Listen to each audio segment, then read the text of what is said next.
Mayong hapon Mindanao, ako si Sara Hilomen Velasco. Hugot bakus na sab mga kapuso kay laing hugna na sab sa mega oil price increase ang posibleng ipatuman sunod semana.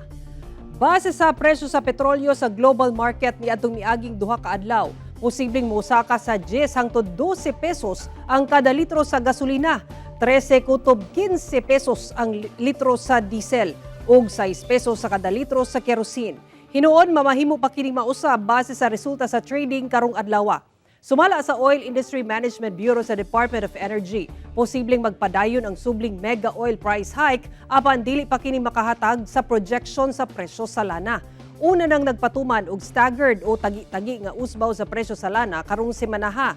Giawhag sa DOE ang publiko nga dili magpanic buying sanglit dunay paigong supply sa krudo ang nasod.